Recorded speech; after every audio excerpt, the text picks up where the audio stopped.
एक दिन एक गरीब लकड़हारा अपनी नई बहू को पहली बार शहर घुमाने ले गया। बहू ने शहर के बाजार से कपड़े, चूड़ियां और मिठाइयां खरीदी। लकड़हारे ने खुशी खुशी सारे पैसे दे दिए। शाम तक दोनों वापस गांव की तरफ चल पड़े, लेकिन रास्ते में घना जंगल पड़ता था। रात अचानक बहुत अंधेरी हो गई।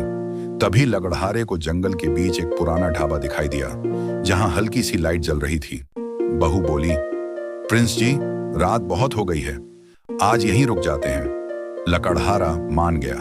दोनों ढाबे के अंदर गए। अंदर एक बूढ़ा आदमी बैठा था। उसने उन्हें एक कमरा दे दिया। कमरा साफ था, इसलिए दोनों जल्दी सो गए। रात के बीच में लकड़हारे की अचानक आंख खुली। उसने देखा कि उसकी बहू कमरे में नहीं है। वह घबराकर बाहर भागा। ढाबे वाला भी गायब था। पूरा ढाबा बिल्कुल सुनसान था। लकड़हारा डर गया और किसी तरह सुबह होने का इंतजार करने लगा।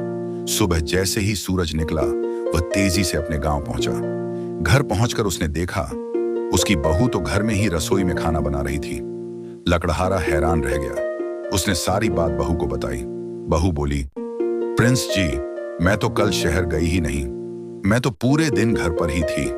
लकड़हारे के पैरों तले जमीन खिसक गई, क्योंकि अगर बहू घर पर थी तो कल रात उसके साथ जंगल में कौन थी?